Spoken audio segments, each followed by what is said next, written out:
Yeah. Right. Well, this is Matt. That's from a basic design. Basic design. You've done design as well, Andrew. Yep. Yep. I guess if the students gone through staging of sprinklers, spacing of sprinklers, head to head, that sort of thing as well. So we've looked at the flow charts for MP rotators and Urrbrae 5000 plus. Yep. And we have done an exercise in a design. Yep. Please feel free to Give it a drop. put another voice on and expand on it if you need to. That's quite okay. Yeah. Okay. And drip as well we have done. You have done drip. Yep. Inline and targeted. I haven't done targeted, no. No. Okay. Just inline. Yeah. I mean, probably inline's probably the go-to. That's fine. The easy irrigation jobs. One works better than the other one. I guess what Clint's drawing up, you guys might have done something similar in regards to some sprinkler design. What we tend to see when we're given an area, albeit I guess residential backyards or council reserves and that sort of stuff, the main thing is we're given our areas to work to. What will, I guess, from that, what we work with then is, I guess, straight away what I like to do is work to what I've got is my flow rates and my water that's actually available and my pressures that are available. And that starts to, I guess, give me some idea and some understanding as to where my product selections are starting to head. And I guess why I say that is if we're looking at something like this and there was a little, 15 or 20 mil water meter sitting here, the size of the sprinklers that you guys have been looking at is I guess we select the product to suit the sort of flow rates we can achieve. When we get to a point that we might have a 50 or 100 mil water meter here, obviously we've got a larger amount of flow, so we don't need to. We can select a sprinkler or a drip system or something like that, or less valves and things like that as well. So I guess as an example, if we were to run with something, if we said at a point here. We had a 25 mil water meter. There was a ball valve sitting there ready for you guys to basically, nice and easy, that you could run a pressure and versus flow test. Obviously Andrew's gone through how to do a pressure. You guys have used these as far as getting, I guess, a static pressure. Static being obviously a pressure with where there's no water movement. That gives us an indicator, I guess, of the sort of pressures that we expect at a lower flow rate, where that systems are going to, I guess, that inrush of pressure, and we understand if we'd like to see something around sort of 600, 650 of static. When we start seeing 350, again, that starts to tell us we need to start thinking down that lower end of the scale in the sprinklers, like your MP rotators and that sort of stuff, more so than your larger gear drives. So something a bit, I guess, a bit more smaller like this, when we're starting to get down in that size. What we do with a pressure versus flow is, I guess, I like to see 3 select points. That being, if we had on a graph, this being 0 litres per minute and our pressure being, let's say it was 600 kPa, that's us turning the tap on but closing this valve, so we're just seeing no water movement. That's the static pressure. Then we open it up and we get 3 points. So we measure in the flow rates that we're getting into the bucket, and that might be, if we, as an example, 20 litres a minute, 40 litres a minute and 60 litres a minute. When we're measuring that flow rate into the bucket, we were then taking note of what pressure we're getting at that flow rate. So while the valves open a little bit, getting that flow rate, we check that pressure. What we tend to see is something, I guess, if this was 100, 200, 300, 500, for example, we might see something more like that. So when we're recording 20 litres a minute of flow, we generally might see a higher level of pressure, because there's obviously that back pressure on. The more we open that flow, the lower that pressure is going to be. Unless we're talking pump systems, which is a whole nother game, but generally Adelaide on a gravity fed system network will tend to see this. What that does is we can draw a line through that, and that gives us an indicator of when we start designing a system, we know where we're going to be when we can, I guess, reverse engineer where we need to be and what pressures we're going to get. And then you guys have seen your books on the rotators you said you've looked at, and the RVANs as well, as, or just rotators. You see how you've got pressure and the distance that you achieve with that sprinkler and the flow rates you're going to use. All those figures help us come back to this point and see what we're actually, is the water meter going to give us what we want to do? If not, then we split it into more stations and try and achieve it that way. As an example for this one here, if we were to look at 5 metres by 10 metres, we know, let's say this is the figure we've actually got, so we know at 20 litres per minute we're achieving, that's going to be about 450 kPa there. And that's what we sort of, we know that's a good mark, 20 litres a minute around that for a residential, small commercial, that sort of side of things is what we tend to see a lot of in flow rates. Yeah, 30, but yeah, you'll probably get 30, but at a lower pressure. So yeah. What we would then do is we go to, say, the MP rotator book and we look at the distances that we're trying to achieve, or in a gear drive side of things, you guys have got these reference. Yeah, so everything's got data. I've got a photocopy of these, yep. So we would, and I guess this is my process, I would then look at, someone comes to me with a backyard or an area like this, and I'll say, okay, well, I want to achieve 5 metres of throw. I look at my product range, I guess what is going to give me 5 metres of throw. An MP 2000 is going to achieve around 5.8 metres of throw. Now I'm happy with that, providing it wasn't pool fencing and stuff like that. If it's a little bit of garden bed, a little bit of overthrow is fine. Obviously it's better to have a little bit more overthrow than be the other way and we end up with turf damage. So likewise with the product, obviously different councils that are, I guess we got some councils here, we've got certain I guess municipalities that like to use, say, only Hunter products. Some would say, no, I only want to use Rainbird product. So you've got to, I guess, be a little bit more selective about what you use. Some councils will say they don't want to use MP rotators. They don't want to use any, I guess, what we call a semi-residential product. They may say none of this. And so then we need to go down a gear drive path and try and look at smaller nozzles that can try and do that. And that's where these challenges come in, because you can say, well, this is ideal for it, but councils, where these come into it is obviously you are looking at I guess the MP rotator sits, or the RVAN sits into I guess a body like this. If that's in an area that's got cars driving over it, or it's in a public place where vandalism is going to become an issue, obviously that's, I guess, why they tend to want to steer clear of these sort of products and put in, I guess, a bit more of a robust product, like an in-house gear drive. It's a bit harder. Like Playford Council, for example, were at a point where we were designing systems where they'd only accept the Toro 640, which is a really low pop sprinkler, and it's got a brass rod inside the. Yeah, they have hit it with a sledgehammer. Correct. You can't knock it off, but with that comes an issue because there it is. So yep. They might throw 8 metres at their lowest distance. Yeah. So we can't water that area with that sprinkler. Correct. And this is where the design challenges come into it, is because they'll turn around to us and say, I guess, in theory, we don't care. That's the sprinkler that has to be put into that. And I was like, no worries, we're going to have to water out to here. So I hope the cars are going to get a car wash at the same time.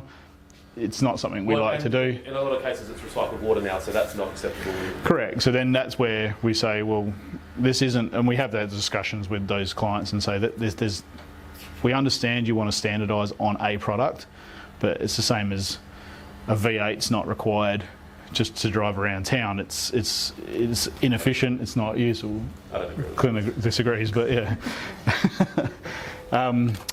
So what we'd do, I guess traditionally I would look at this and say, okay, with the MP rotator, I would say an MP 2000 series is going to give me about 5.8 metres of throw.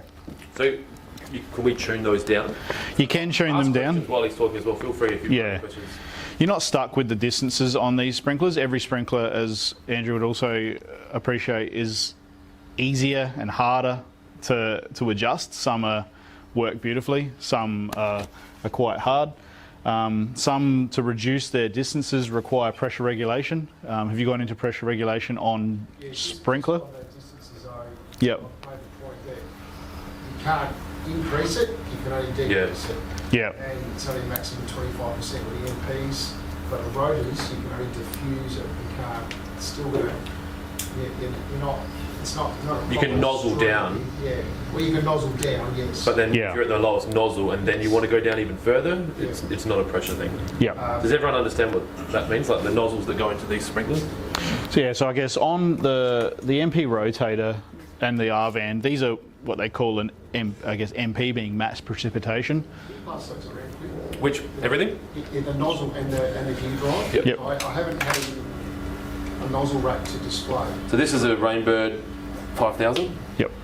On the nozzle rack, you'll see next to the nozzles, there's actually a little number next to them, and I think they actually are printed on top as well, just inside them, just more for indication on site. That's on the charts that we use. Yeah, so those numbers are on the actual chart. So if you were trying to achieve, I guess, 15 metre distances with a Rainbird 5000, you would look at the nozzle number that's going to achieve that. And then obviously the larger the distance that you want to achieve, the higher the flow rate. So then we start getting into these implications about, have we got that available? Do we need to start, we can't throw 15 metres because we haven't got the flow available to do it, so we need to do 2 at 7.5 metres to try and, I guess, get that nice even overlap. There's a lot of, I guess, options as far as sprinkler types there. The MP rotator and the R-van, Rainbird or Hunter, where these come into their own is being match precipitation. A half circle and a quarter circle and a full circle deliver the same millimetres of water effectively as a volume of application evenly across that area, providing you're doing a head-to-head coverage. So if this is 5 metres, you have 5 metres coming back. You'll get an even application no matter what arc of sprinkler you choose to use. When you go to a gear drive, what we traditionally see a lot of is, so let's say a football oval, Adelaide Oval for example, you've got full circles all through the middle of that oval, throwing about 17 metres, 18 metres. When you get to the half circle, if you picture this, the gear drive's putting out one stream of water and it's going around, right? For a half circle to do that, it's covered that half circle because they've got the same rotation speed. It's done it in the same time, in twice the amount of time. So a half circle's gone, a full circle's gone all the way around. A half circle is cover that area twice. So what we need to do is look at a nozzle that's doing half that amount of flow. So we're trying to match the precipitation in gear drives. And we see that a lot in council reserves where, and it's, you guys have got tasks to do and you've got to get a broken sprinkler fixed and get out of there, we get that. But what we see a lot of is all the same nozzles and then all these sprinklers get the same runtime. And so the edges of your ovals are very, very green and then it tapers off into the actual oval. So we can combat that in 2 ways. One being the way I said then is nozzling down and trying to reduce the flow coming out of the nozzles. Or if you were able to have them always the same nozzle, but the half circles, we reduce the runtime. So I guess why I say that is if we were putting out 40 litres a minute for a valve that's doing full circle, so is our half circle valve, that's doing 40 litres a minute. But because it's covering that area twice, we only have to have that on for half the amount of time. It gets a little bit more complicated when you're trying to do that with gear drives. That's why I guess rotators and R-vans have just taken a massive step into that semi-residential sort of light commercial realm because you just pick your arc and you're done. You can mix a 4.5 metre sprinkler with a 5 metre sprinkler with an 8 metre sprinkler and they all adjust accordingly and it's matched. It's a lot easier. There's matched precipitation nozzles have been released for Correct. the 5000, wherever that is now. Yeah, so with obviously the nozzle rack that's on those 5000s being the blue is their rain curtain nozzle, that takes that traditional stance. So it's got flow rate and distance dependent nozzles. What they've also now released is what's called an MP nozzle rack. So it's trying to basically step it in line with these. What that does is if you know you're going to be putting a Rainbird 5000 in the corner, you pick the quarter circle nozzle that's in the rack and put a quarter in that. If you want to go to the half, you pick the half circle nozzle and put it in, and it matches them all up. What they've done that's really clever is they've matched their application rates with the Rainbird 5000s to also match up with these. So if you had areas that were stepping out to here, for example, this is a larger area that you had MP rotators on, and then you had little nooks. So we had Rainbird 5000s in each corner, giving us a big open area. But this is stepping into someone's front doorstep, but there's a bit of a turf area there. I don't want to put a sprinkler that's going to throw 10 metres into here. So we can put these to supplement these little areas now, and it's all matched. So it's quite clever. These nozzles aren't something that you get off the shelf with the sprinkler. However, they are a stocked lot. I mean, Waterpro obviously have them as basically a kit that you buy with them now, and you choose your distances again. So they're all coloured, so they've got their, I guess, a yellow, red, and a green, and it suits the distances you're trying to achieve. And again, it's all matched, which makes things a lot easier for you guys. So That's not ideal. Obviously, you've got side strips, but yeah. Then on that, they also bring out a range which is designed for verges, side strips, that sort of stuff. So instead of, and it came into, I guess, with water restrictions that happened 9, 10, 11 years ago. 607, Yeah. 08. There was a lot of public backlash for seeing sprinklers watering roads in the middle of a medium strip and what have you, or on a side footpath when it's the middle of the night. Everyone's not allowed to, has to wash their car only on the lawns, and only allowed to use buckets to water their lawns, and yet the councils had sprinklers throwing out into the middle of the roads because that was all the products that were available at the time. That was the best that I guess you could achieve. They've gone down that path now of having a side strip series sprinkler, which will throw, I guess, across the range, they all tend to throw about 1.5 metres out, but 4.5 metres to their left or their right, or both, depending on the type of model, which is quite a clever sprinkler. So as it's throwing shorter, it then starts to step out and actually do an actual verge, so it can water 1.5 metres by 4.5 metres long, which is quite clever. Again, those can all be matched up with all the MPs, and again, the MP nozzles for your gear drives as well. So it starts to, I guess, become quite diverse with what you can achieve. I guess stepping back onto you've done a bit of flow rate stuff there, Clint, with the 2000s. Yeah, MP2000s. So this, if someone, I guess, one important thing to note: if all of this goes over your head and you walk out of here and go, I don't remember anything they said, any irrigation shop, any professional irrigation shop is going to be able to help you with this in store. Correct. We don't charge for it. Most shops don't. I don't think that's come up yet. No. Free service. No. That would be almost nationwide. I think there's some places that would charge you and then credit you back if you bought the gear. But we have people come in. They give us their a scaled diagram. That's important that it's scaled, and they give us a pressure versus flow, and then the team will plot out how they think the sprinkler should go after having, I guess, a consultative process with the client to find out whether or not they're interested in MP rotators or sprays, and then we plot that out, get the litres per minute required. We know what the litres per minute are available. We allow a gap there of 20% generally if there's. Yeah, I mean, we wouldn't design that out to 18 or 19 litres a minute. It's hard. I mean, you guys will get. We work year round for landscapers as well. When you get to a point where, it's a July's evening and you've done a pressure versus flow test, the demand in the network's really only people having a shower or a washing machine, whereas a January afternoon on a 35-degree day on the network is a whole different game. That's got, you walk down the street and there's sprinklers and hoses and all sorts going on. So we try and, I guess, be conservative. If we say we've got 20 litres a minute available that we want to use, I guess good practice is I always, do 75 to 80% of that. Yes, I'd say 15 or 16, which we're fine. We're Yeah. I'm told we've spoken about 10%. Yep. So Yep. 30 litres a minute, go no more than 27 litres a minute. Yeah, Yeah. there's gonna be situations, if it's your own house and you're more comfortable with it because you can deal with it later, that's fine. If it was a job at Malala and you are operating out of the city, you might be more conservative because you don't want to get called back because the sprinkler's not hitting head to head. And even new subdivisions, we do a lot of work, obviously, designing the infrastructure, irrigation around roads and sports fields.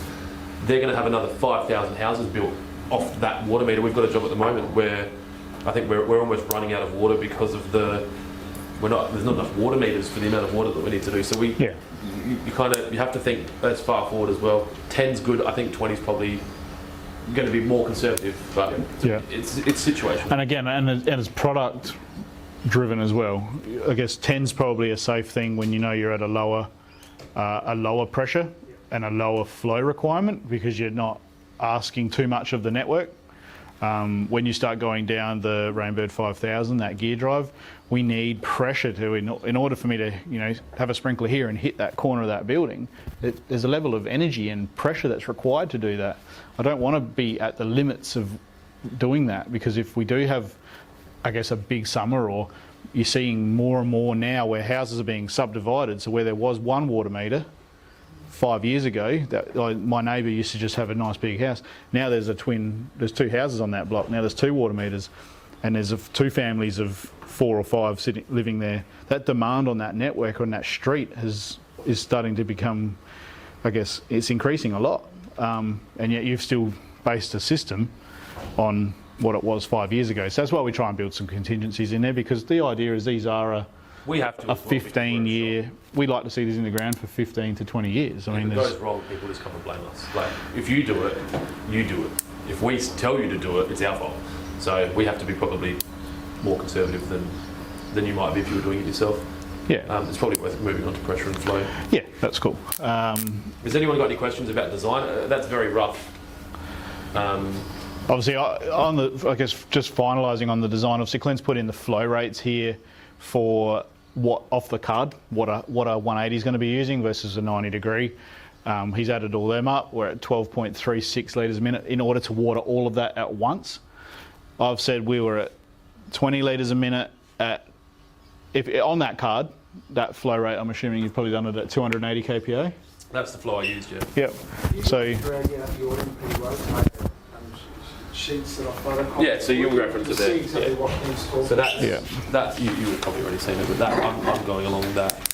MP2000, I mean that's the wrong side. That's the right side. The MP2000. So the way these charts work is you come down, you find the sprinkler that you want to use, the distance that you're going to use it at. Obviously these ones are quite these are colour coded. I should have bought you some of these. As previously mentioned, I didn't really plan this one very well. The colours along the sides of the charts match up to the colours of the nozzles, and then you find how far you want to throw. You then work out what pressure. So they've obviously made it slightly bolder, the pressure that is their optimal pressure. Yeah, so the MP2000's in that second column. Go down to say the 180 degree. We're throwing 5.8 metres on the 280 kPa, and we're getting 2.92 litres a minute. All right. So what we've then done is we've added all those up. So we've got, we know we've got 2 of the 180s, we've got 4 of the 90s. We add all those flow rates up, and we end up with that as our total flow for that area. That's no different in doing that than it would be for an entire football field. A football field might end up being something like 6,000 litres a minute. And then that's when we start looking back and we said, well, hang on, we know to water it all, if we were to turn all of this on at once, it's 6,000 litres a minute, or in this case, 12.3 litres a minute. We look back at what we did, our pressure versus flow. Do we have that available? In this case, yes, we do. We're fine. We've got plenty of pressure there. There's not an issue. We can get that done on one line. That's not a problem. If we only had, and I guess using a southern suburb, 6 litres a minute available coming out of it, and it was just trickling out. Okay, well, I probably don't even want to split that into 2 because we're still over it. So we're almost at a point where we need to be putting 2 sprinklers, 2 sprinklers, 2 sprinklers, and we have 3 valve setups. And being careful that the 2 in the middle are both 180s. They're obviously using double the water of the 90, so then you have to be smart about putting a 180 with a 90, a 180 with a 90. Yeah, so as you start to is it hydro zoning you're still using as well? Yep, so hydro zoning your areas to, I guess, not have lots of small flows and then really large flows. You try and balance those flow rates out so your systems, I guess, especially when you're using pump systems, the pumps are just running where they need to be, not high and low and, I guess, wasting electricity. In this system, we just still try and keep it the same because we don't want it, just trickling out. We'd rather actually just get it on and get it done at a quicker rate as well. So that's pretty well, I guess, And as I was in a nutshell. if you need help with this, once you're out and you're in the, I guess the council world or the residential landscaping world, bring a scale diagram like this into a shop and they'll help you with it. And then Most of the time when you're sitting there in the shop with them, providing they've got the time available, they're okay to sit there with you and I guess explain why they've come up with that. It's not just a case of here's a box of goods, all the best. It's a case of we step through how we came to this, and then it gives that person and yourselves confidence when you go out to actually put it in the ground, that if you do find issues, you know where to go back and check. Okay, why isn't it popping up properly? I'll go back and I'll check this. Well, hang on, the figures are different than what I had. Why is that? Has something happened? Has there been a plumber out to do some work and he's crushed the pipe or having something? that data as well, and Andrew would probably attest to this, testing your pressure versus flow before you start a job using something like this and having a photo of it and records of it will protect you if you're a contractor. When something goes wrong in the future and the pressure or flow drops and the sprinklers stop popping up, the client's going to come back and blame you because you're the landscaper and they always get blamed. And then you'll say, well, here's records of my pressure versus flow, here's video of the sprinklers working. You know, we've got that. You know, with the technology we have available to us today, you can have that uploaded into a drive somewhere and it's safe. So that's the first thing you want to be doing on any site. If you can't get a pressure versus flow tester like that, because they cost, I don't know, $100, I don't even know what we sell them for. You can fill up a bucket and do a water flow test. Have you done that? You just time how long it takes to fill a bucket. The downside to that is you don't have the pressure, and I'll let Matt talk about pressure versus flow, but then you can't measure the pressure because you haven't measured the pressure. He can look at it, and Andrew probably can now and go, that's coming out, or you can feel it and you get a good go for it, but if you're concerned then...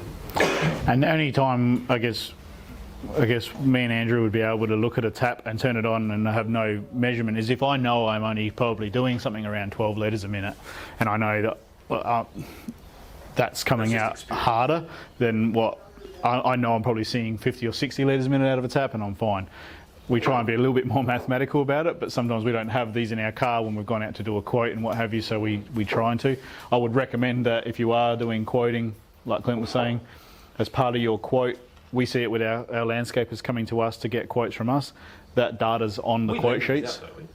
We do, yeah. Yeah, so you don't have to buy one. You can just come in. Well, we do. I don't know if other shops do, but yeah. This isn't like a Waterpro party. You could go to whoever, whatever the church.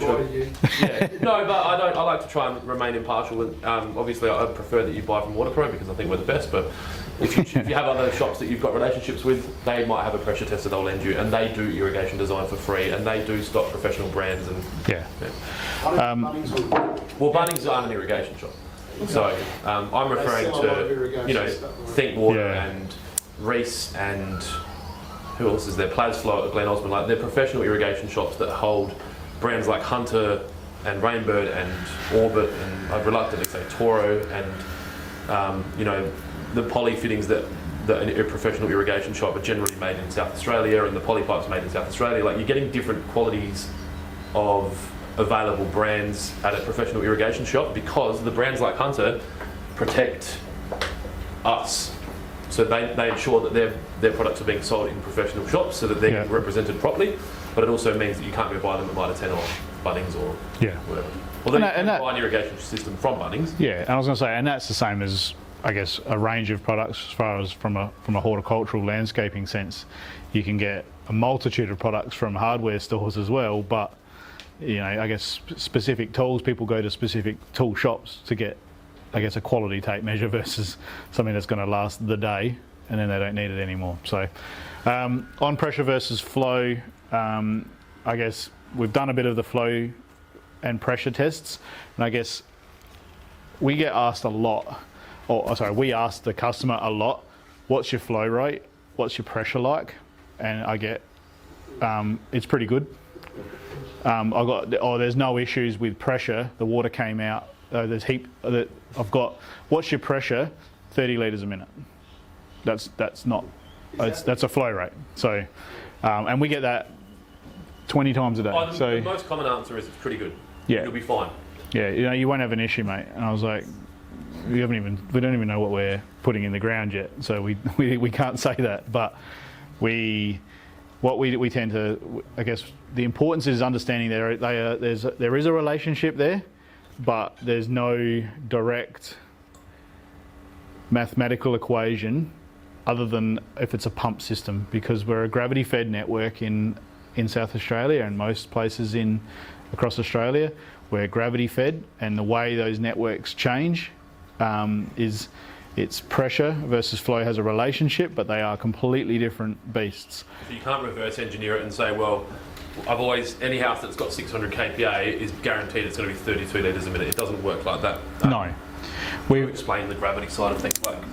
Yeah, so you guys have seen rural townships that have rainwater the tanks that are up on the towers. The reason for that is to gain pressure.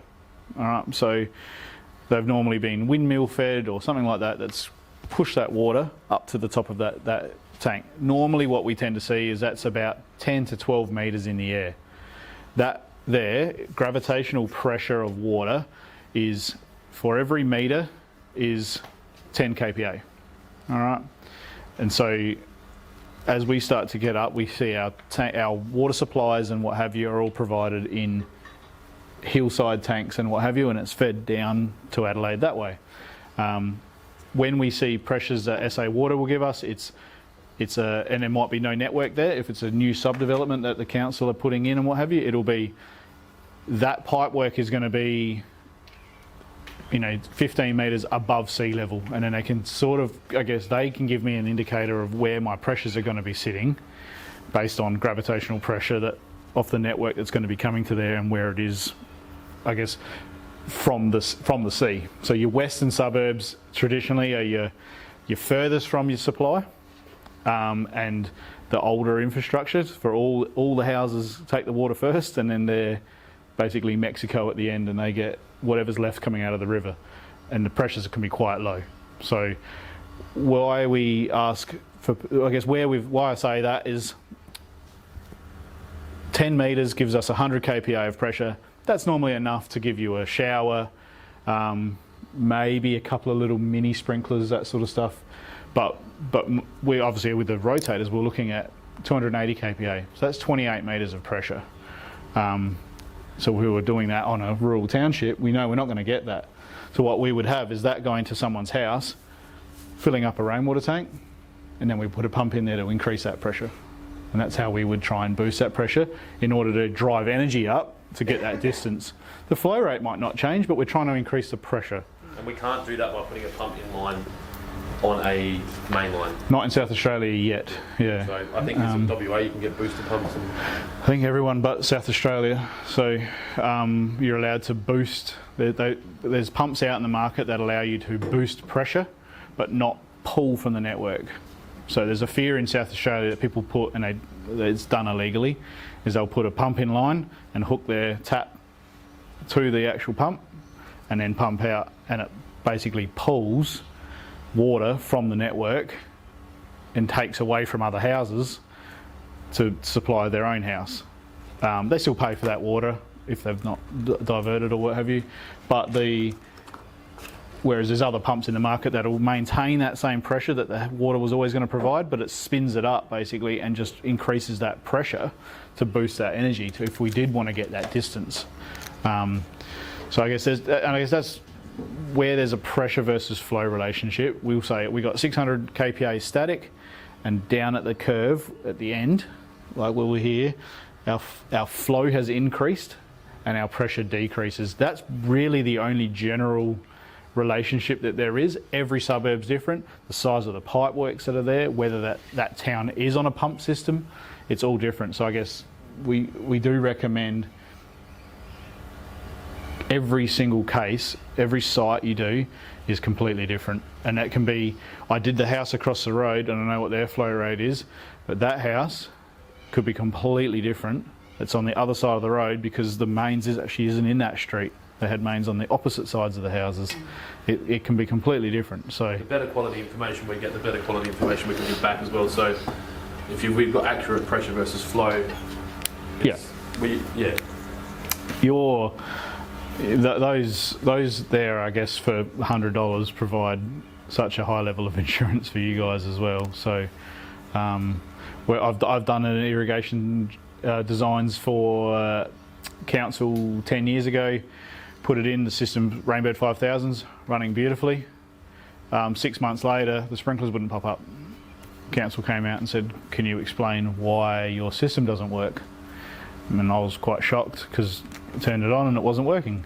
Found out that we did some investigation. I had done pressure versus flow reports at the time as a snapshot across I guess 3 days, so not just the day, but it was a 3-day report.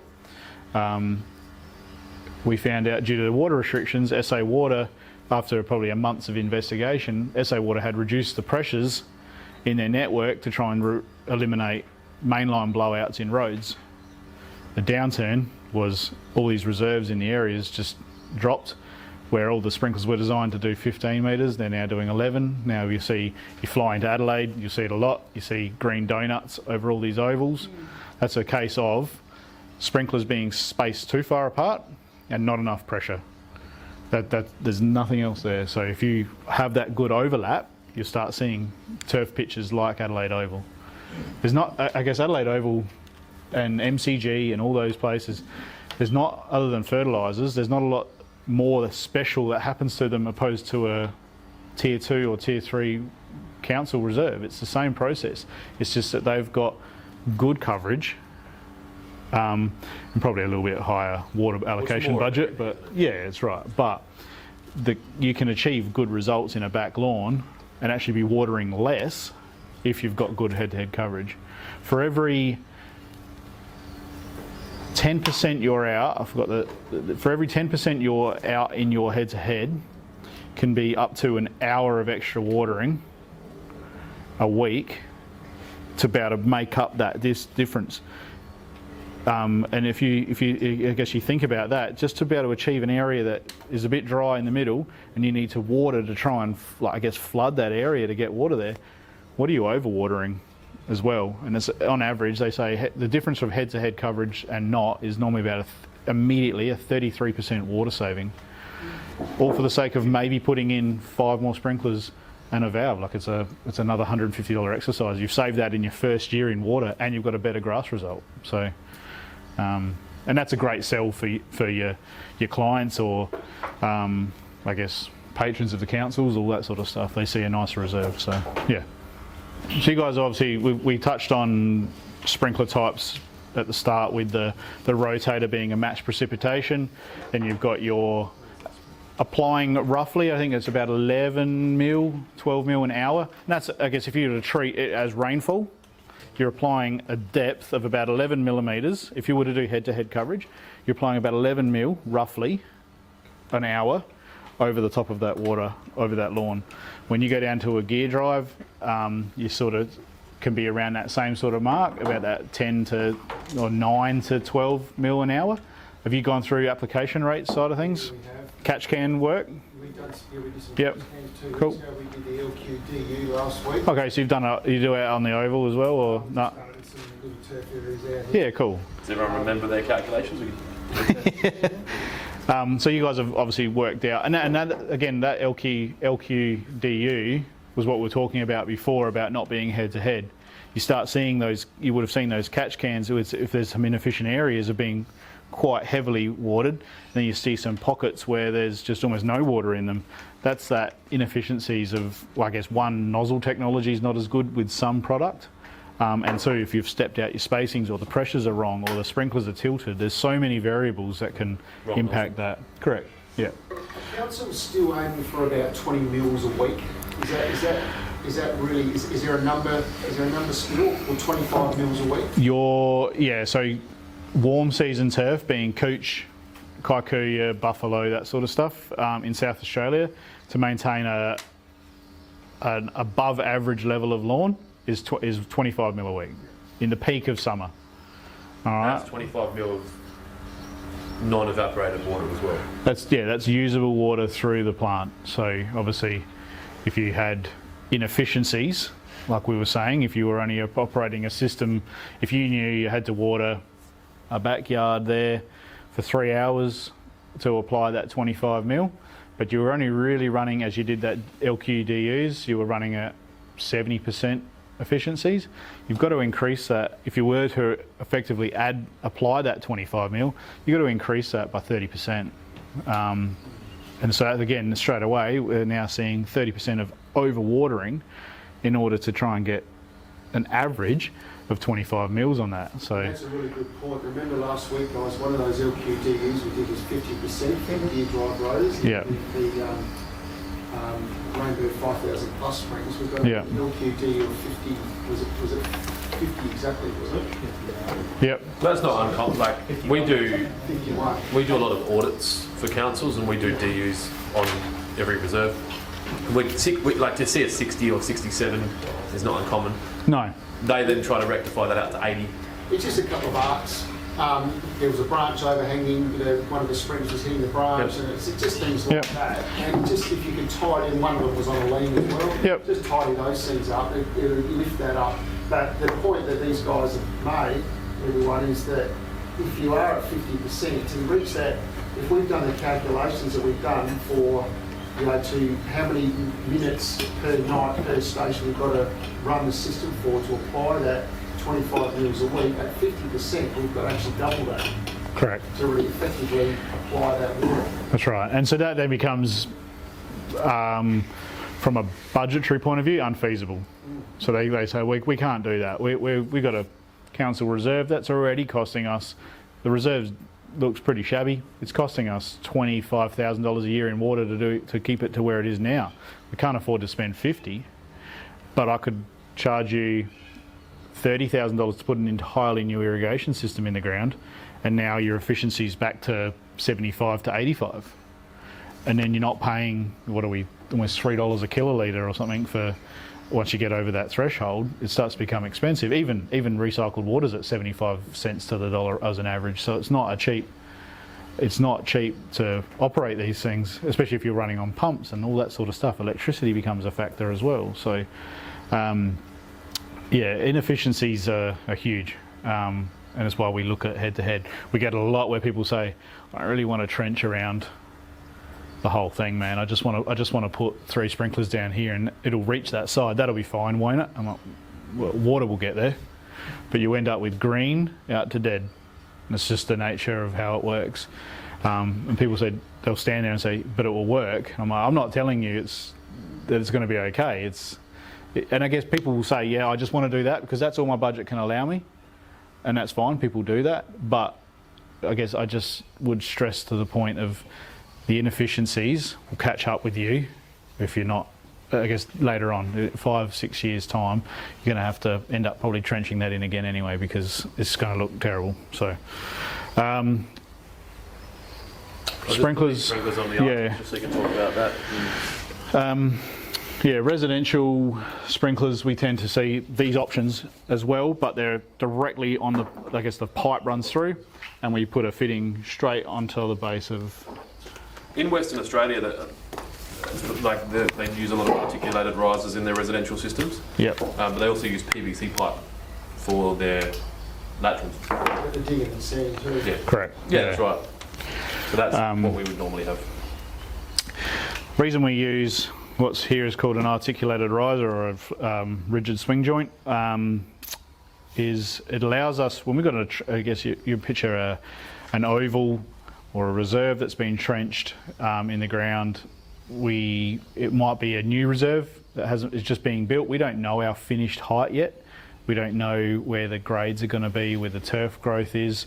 Obviously, 15 years later, we've been doing top dressing of the soil. We've been, thatch build up. All of a sudden, you're, here, and the sprinklers are down here. Instead of digging that pipe up, we've put ourselves. This is the pipe, the lateral that we're running under. And then we install a swing joint, and it allows us to basically bring this pipe remains static. In a commercial sense, we would install this on a PVC lateral like so, and we glue pipe in either end, and then it allows us to basically bring that up to trench height, and we backfill accordingly. If you drive over that sprinkler as well. A lot of the time, deck mowers and things like that have a weight to them still. They still need to get driven on. That's still down below a compacted level of soil. It's not going to get hurt. This can obviously take a little bit more of a load. It's not going to spring back, but it's not going to crack necessarily. We still see them crack at times. It's just things do break. But we're talking about inefficiencies with DUs because you had a sprinkler that was tilted, and it's now going around and this bit's hitting the ground and then that's one's throwing up in the air and not getting its distance. If that was on a pipe, to dig that pipe and try and move that pipe around is pretty difficult. Whereas we can just dig around that sprinkler, square it all up again, get it back to grade, and we're good to go. So I guess it gives you, this stuff can be in the ground for 25 years, providing it's all been installed correctly, and just this bit can be what, I guess, as technology increases, that sort of stuff, you can upgrade these sort of things, makes things a lot easier to do. Retrofit to any sort of thread size, we can go down from that to here, right up to your 690s and your big golf rotors as well. They'll all sit on the bay. These are all underneath them as well. The only difference obviously is with some of the golf ones, they're what's called a valve in head sprinkler. Have you gone into a little bit? No, so that's cool. No, they are, but not from a more for a golf side of things. So is anyone here working on a golf course? Whereabouts? Or battling. Oh, cool. Simon work. Yeah, cool. Yeah, so you'd see it like thicker Arctics, 25 and 40 mil Arctics. Yeah. A lot of the time, the thread in the base of the sprinkler is an Acme thread because they're US sprinklers and they haven't BSP threaded them. Yeah. They're still a sprinkler. The only difference is they've got the solenoid valves built into them. Because they're such high flow. Yeah, so one sprinkler is doing 300 litres a minute and throwing up to 55 metres if we wanted to. So to cover a fairway. To cover an entire fairway or across a hockey field or a bowling green or something like that. So again, that's why we were looking. We wouldn't necessarily put something like that in someone's backyard and just water their entire house with one sprinkler. It's not practical. Yeah, so yeah. I guess with sprinklers, be conscious to choose brands that are reputable if you're doing work. Brands like Rainbird and Hunter and Toro, all their products have been wind tested. They've got data available so that you can design the systems properly. They've got warranties and backups. Yeah. You can go to any shop, any professional shop. And I guess that's what we're talking about. Again, going back to DUs and efficiencies again is in 2010, Hunters, they got their own nozzle racks for their stuff. Their annual budget just to develop nozzles of a sprinkler that already existed, just to rework their nozzles, was 1.5 million. Just to work the little micro ramps that when they mould these, as to when the speed of that water, how it comes out and how evenly, I guess you've seen sprinklers in operation, you see a nice curtain of water coming out.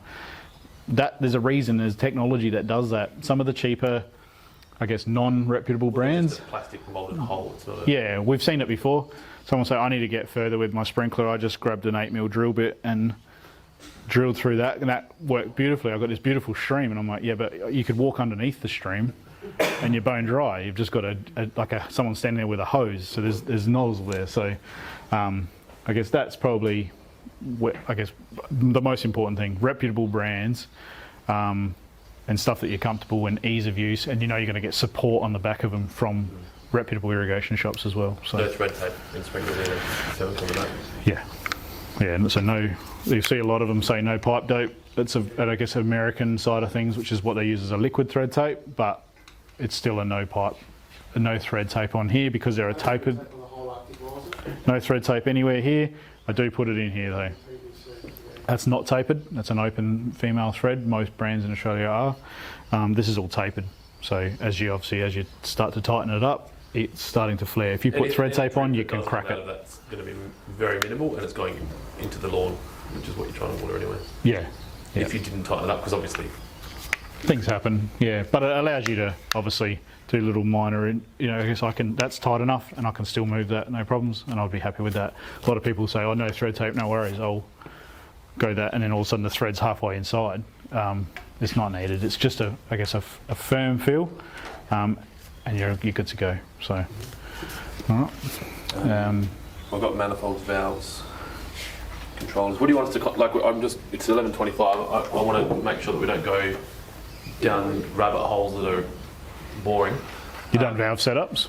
Manifolding. Have you talked about the difference? Yeah, I think we're right with that. So more straight into controller, cable. We haven't talked about backflow. I think it's important just to highlight the fact that it's required that you put backflow in irrigation systems. So residential state law, states residential systems for irrigation where there's no fertiliser being injected into your lines is what they class as a lower risk. So what they require is a Gill check. So this is what they call a non-testable Gill check. There's no test points in it, there's no pressure checks, what have you. It's just effectively one-way valves on a spring and 2 of them in line. All right, so it's just a case of, and it's obviously installed so the water will come through one way and not go back the other way. That's protecting 2 things: your household, as far as if there was any you fertilise your lawn and that sort of stuff, just in case that dissolves and goes into a sprinkler and happens to make its way back down the valve and into your drinking supply. Low chances of that stuff happening, so they're happy with having a non-testable valve in there, and it also semi-protects the mains supply for the rest of the neighbourhood. I'll pass that around for you guys to have a look at. The next side of things is what they call a double check valve. You got double check, and that's what they call a testable. So that's a dual and then a double check, and effectively it's still 2 check valves, but it's got higher end rubbers in them. It's got test points where there's pressure differentials between them. Yep. Yep. Cool. That's a DCV. Yep. So there's two check valves in here, and then obviously you've got test points. These go into council areas because there's cross connections that can happen through drinking supplies and drink fountains and multiple garden beds and all that sort of stuff that can be connected. So they call that as a medium risk. So they want something like this installed. This has to be installed by a licensed plumber and checked annually by a licensed plumber, and there's a report that goes with that. And it's basically just checking that the pressure differentials across them work, and that protects the drink fountains, so people aren't drinking irrigation water, or the water's not going back into main supply as well. The next side of things would be RPZ, which is a reduced pressure zone system. That's what they call high risk. That's if we had the BRPZs here for sure on site, because of, I guess, chemicals, and you see it a lot in industrial areas where they are mixing chemicals with what they're doing on their ball valves and that sort of stuff in their manufacturing plants. We don't want any of that stuff coming back into our drinking supply. So if there is an event in a backflow, water coming backwards down the line, it feels that pressure and it will open up a valve below it and purge out and create, I guess, an air gap between it, so water physically can't get past. That's a higher cost. It still needs to be checked annually, that sort of stuff. So they're a case of, and if we're installing fertiliser or anti-root intrusion chemicals and stuff like that into drip tube, you used to have to do that a lot with the trifluoralin, which was a root inhibitor in subsurface. We used to have that to stop roots growing into the tube.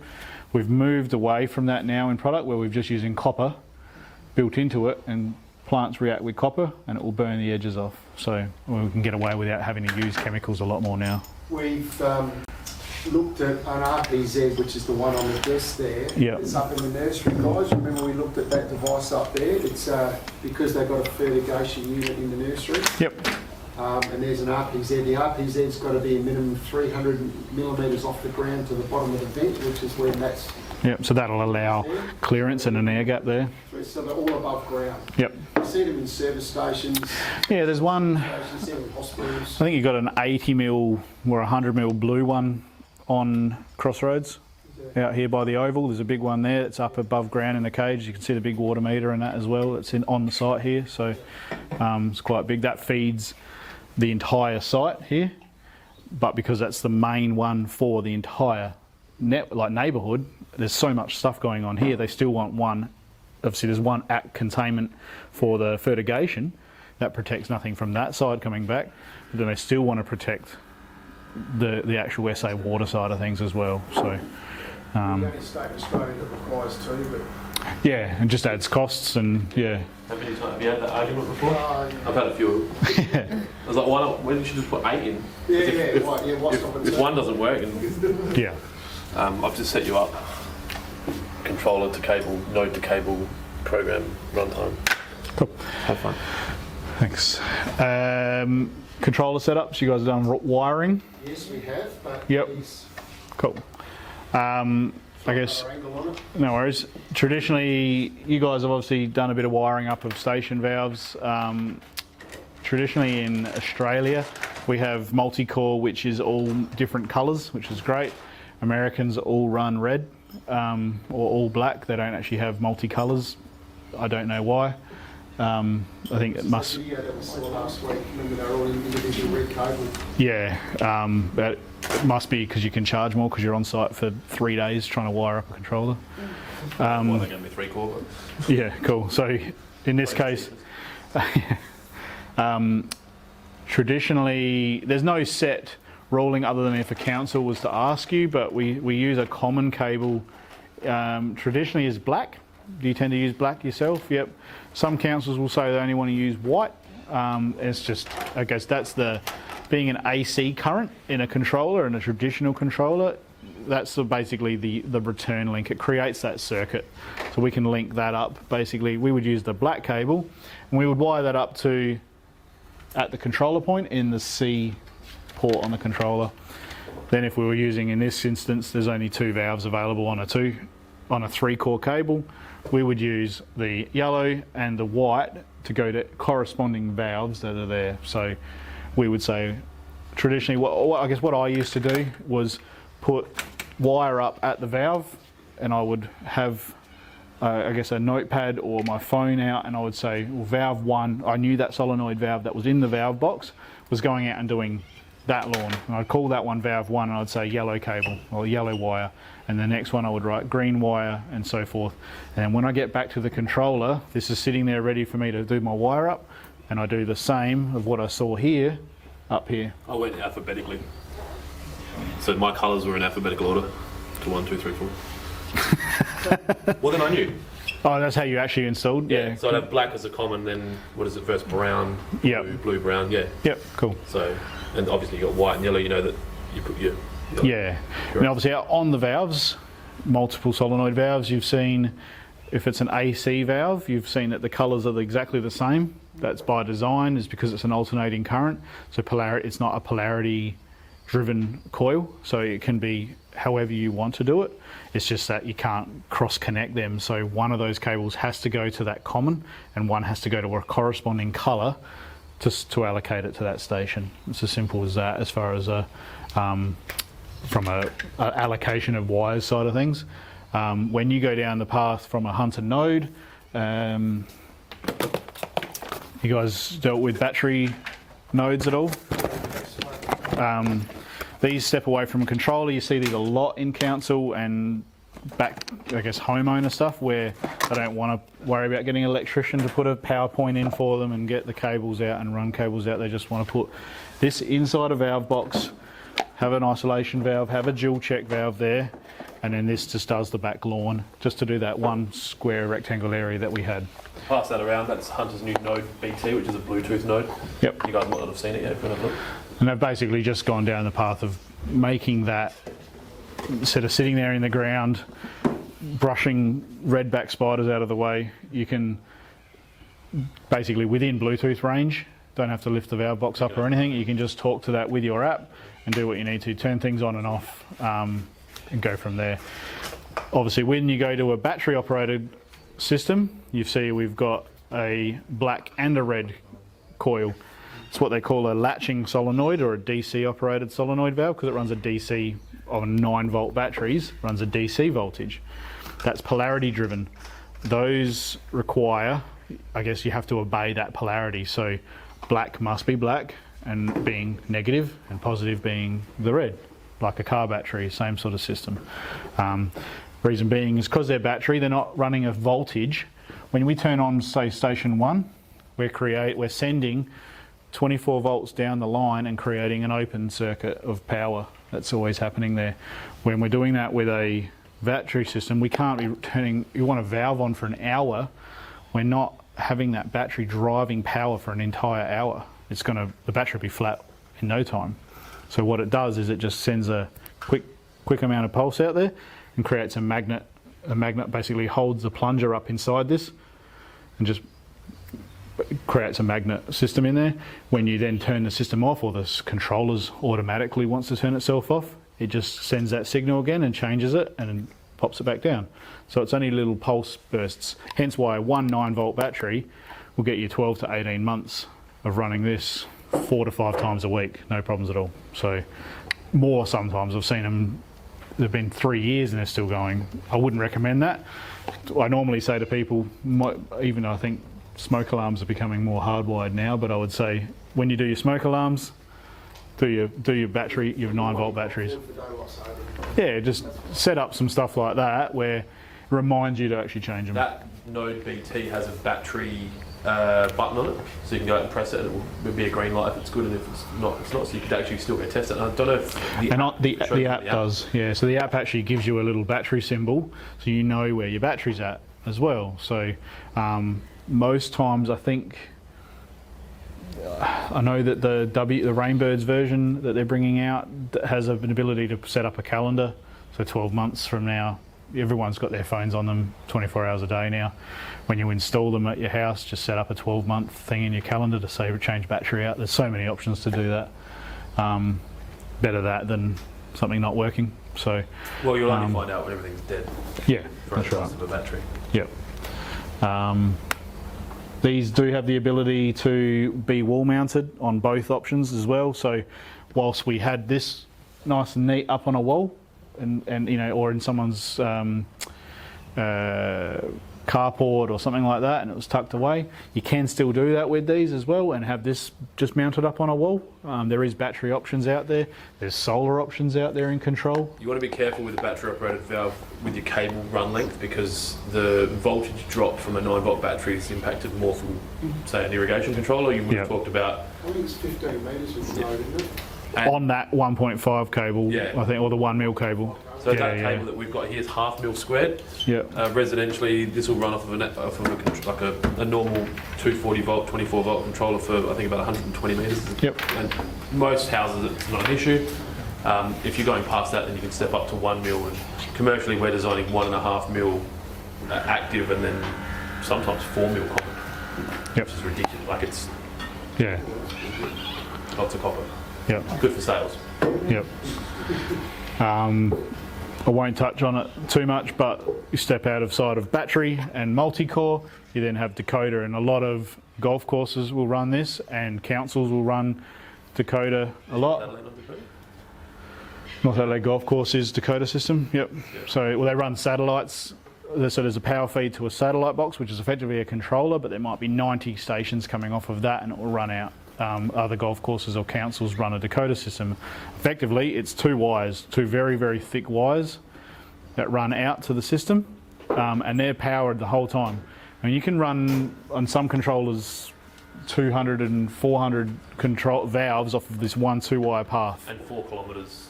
Yeah, 4.5 k's long. The whole golf course. Correct. Yeah. Subdivisions we do. We're doing subdivisions now where it's, I guess, and the beauty of this is, we want one controller to become cost effective to control an entire suburb. So we're building stage 1 of that suburb. We'll come out of the controller with a 2-wire path and get to everywhere we need to, and stop to where that future next stage when they build more houses is going to be. What we don't need to do is actually run fresh cable all the way back to the controller. We can just tack onto that cable and go out again. Things that are important to know with Decoder systems is it's easier to troubleshoot. It's more expensive to buy the decoders. Yeah.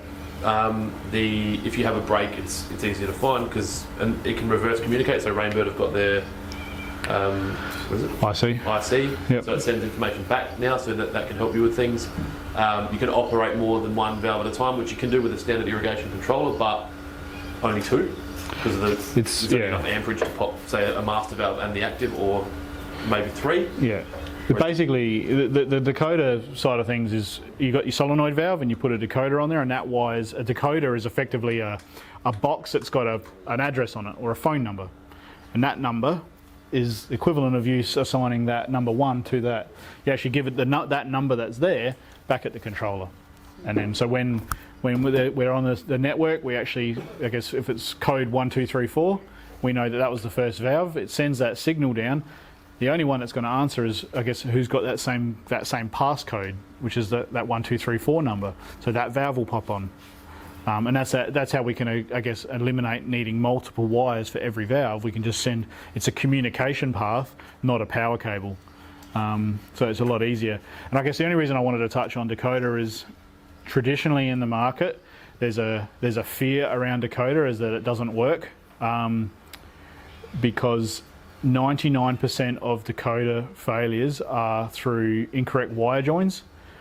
Or lightning protection not being done properly, and so things get melted out by obviously a lightning bolt. I learnt a couple of years ago that a lightning bolt can affect an irrigation system when the lightning bolt's from 12k away. It can still fry an irrigation system from 12 kilometres away. That's reduced more in city environments because there's so many other things happening, but if you were out in the middle of a golf course in a country area and it hit that far away, there's every likelihood that energy can still make its way through to the golf course and do thousands of dollars of damage. So protection's key. And I guess you guys are all starting into that irrigation realm, and I just want to make sure that if you do hear from other people that Decoder doesn't work, we've had nothing but problems with it. It's a great system. It's going to be, Decoder will become the future. We're seeing Decoder now in residential control. Hunter's got one called the Easy Decoder, so you can just go out to a residential job and you don't have to worry about how many wires you need. You just run a smaller version of basically a 3-core, but it's a little bit thicker.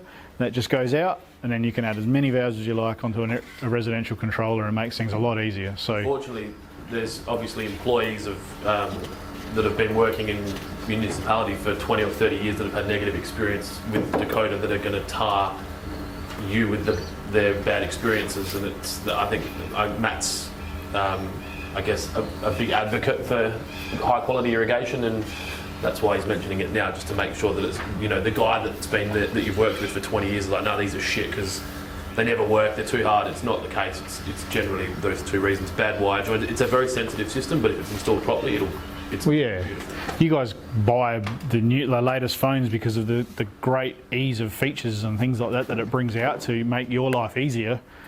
The irrigation stuff, to the same extent. I mean, this stuff's been going for 40 to 50 years. This isn't new technology, so I think when new stuff comes out, embrace it. It's not always going to be great. Some stuff, as all new technology, you're going to have some flops, but these are tried and tested. Some of the stuff we hear about that's coming to market, I don't see land for 3 years because it's been tested for so much in the worst environments to make sure that it lands. I mean, we're burying this stuff in rock and dirt. Like, it has to last. So. It's 11:45. Yeah. I don't know if you want us to talk about programming, or do you want to talk about Wi-Fi, Bluetooth? Do you want to have a vote? A little bit of both would be good. All right. Yep. Talk cool. fast, brother. Yep. No worries.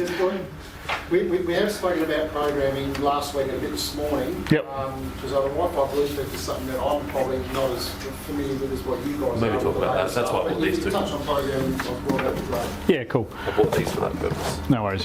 So just the latest stuff. Isn't it? Yeah. So just quickly on programming, I guess the key thing I would say is, and again, this is a phone call I receive, all my guys receive daily, is my system's, the controller's not working, my system's coming on and everything's flooded, and yet I've only got it coming on once, but once it finishes, it comes on again. As soon as they say that to me, I say, you've got too many start times. What did I say this morning, guys? Yeah. So a program, 90% of controllers, a program contains stations. It's not a program A is not for necessarily station 1. They've got, again, like pressure and flow, they've got no relationship there. These are the programs, and within that we can have stations there. And within those programs we have a start time. That start time 1, as you see on a controller or on a node, you have between 1 and 10 start times. Start time 1 is the first time you want that program to come on. So that means in station 1, if we had, sorry, in program A, if we had stations 1 and 2, which is just our back lawn, we would send that to do that for Mondays and Wednesdays at 8 o'clock at night. We want that to come on. That's just the back lawn. All right. We would say, I want that to, program A start time is 8 p.m. What we see is people putting program A's second start time as 8 p.m. as well.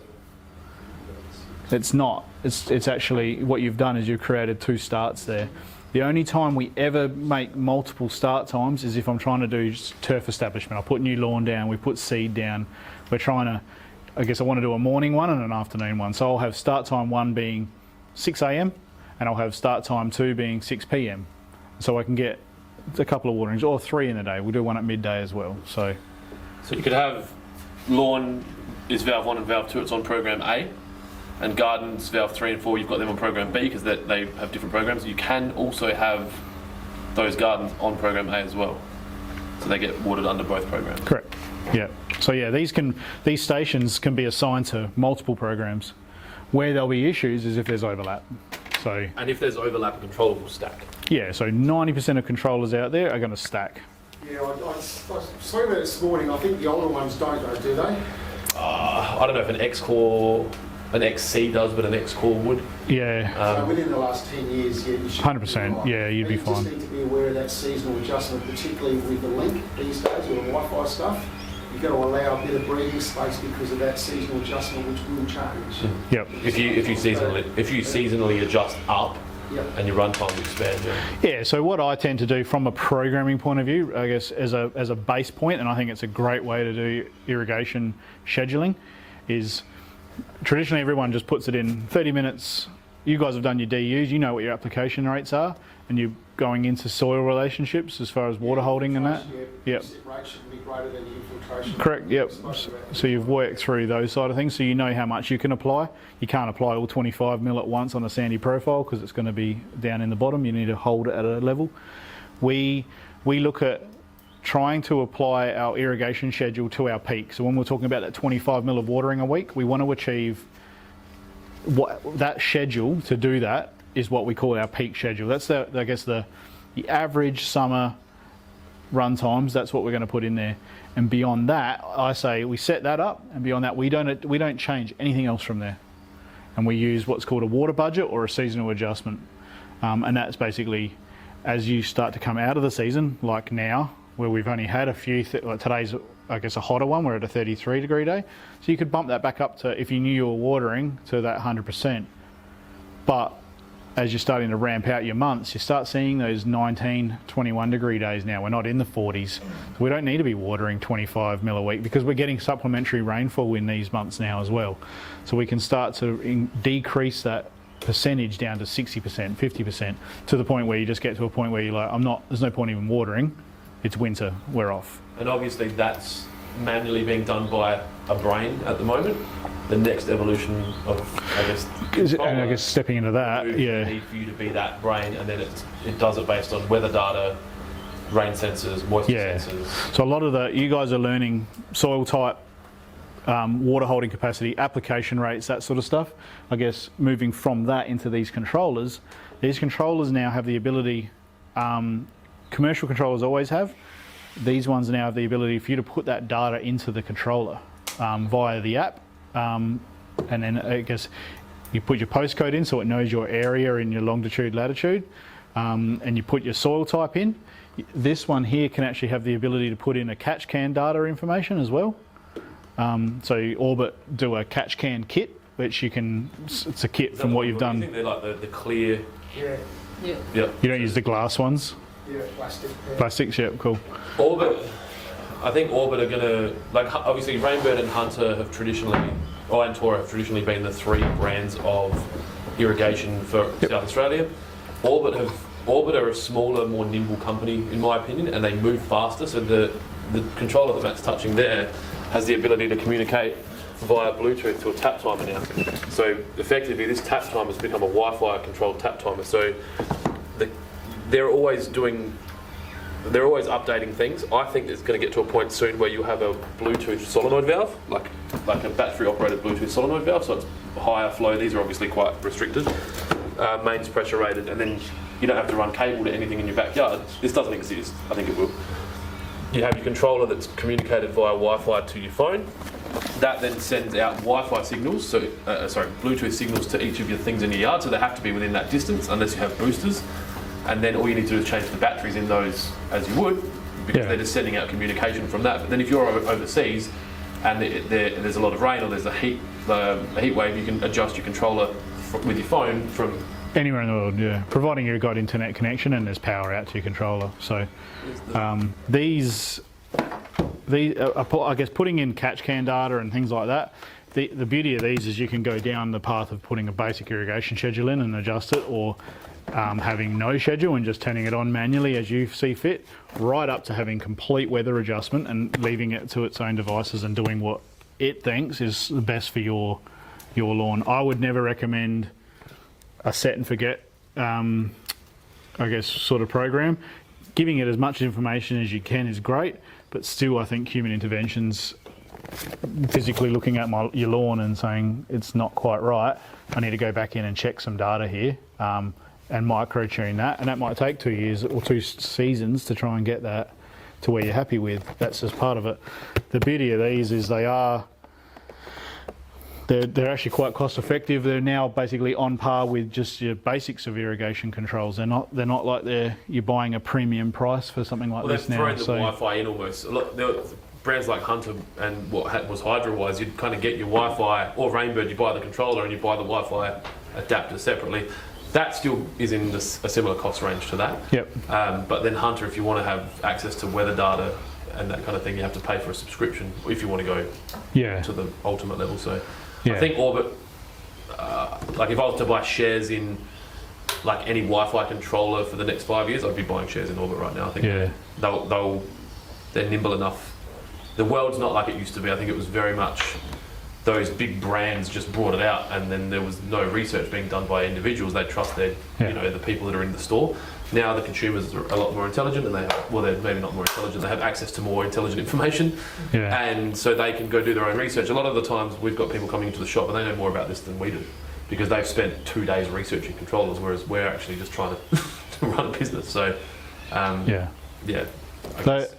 they're you can use them as little. I mean, I have this exact controller at home. I don't use weather data at all for it. I haven't done a catch can test at home either. We probably we'll do a video of a catch can test at my house, but at the moment I have a schedule and I run the seasonal adjust side of things. So I set a premium schedule that I know is based on what I've calculated what I think is the theoretical application rate, and I've worked out that I need to apply based on my soil profile. I do 2 run times a week, and it's about 1 hour and 8 minutes.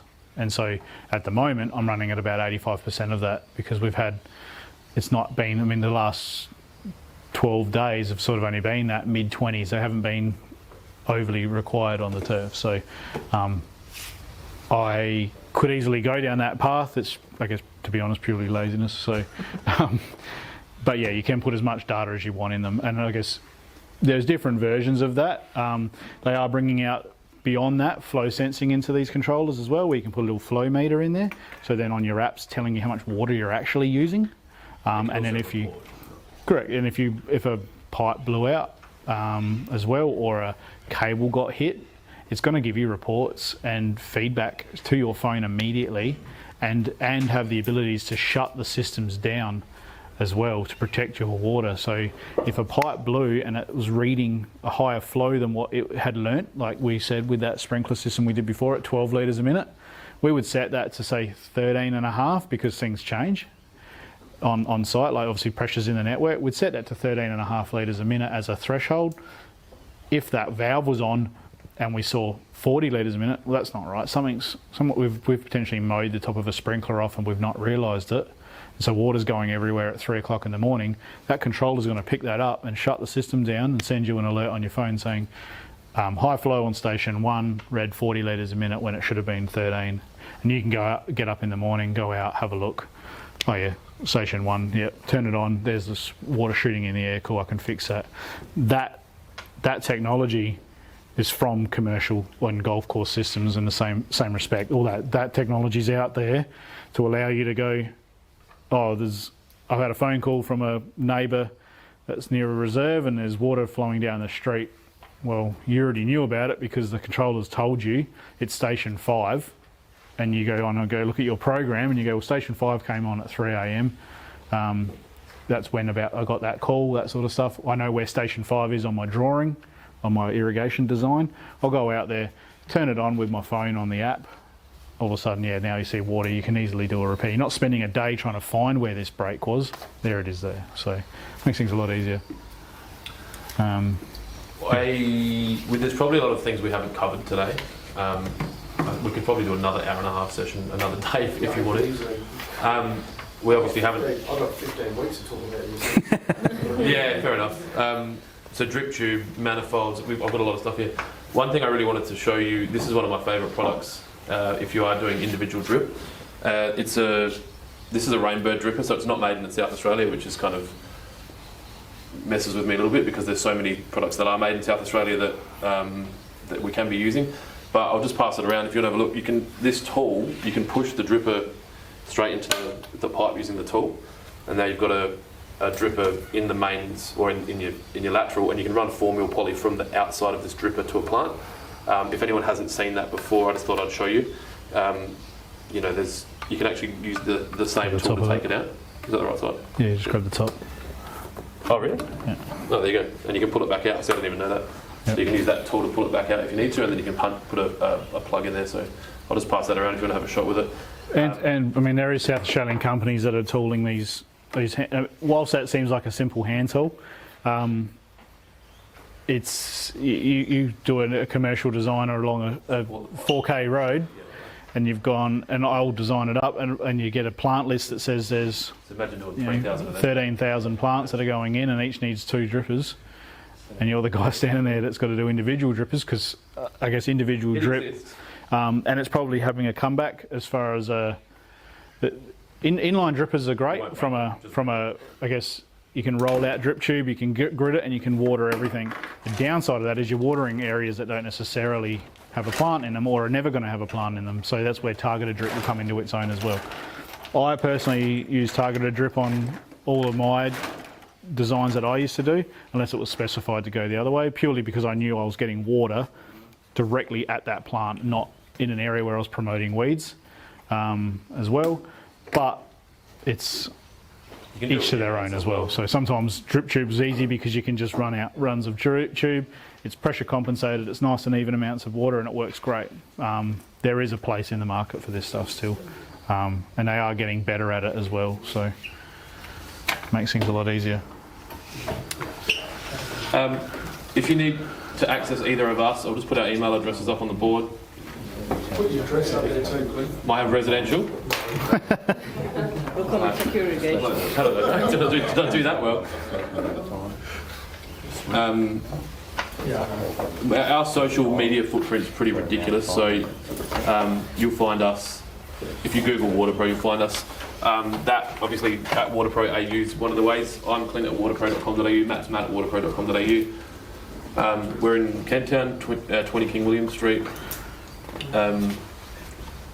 Now, that it might be, Jesus Christ, it might be anything. Like if you're, this is a random one, but I get a lot of people contacting us that are looking for work, or business owners that are looking for employees.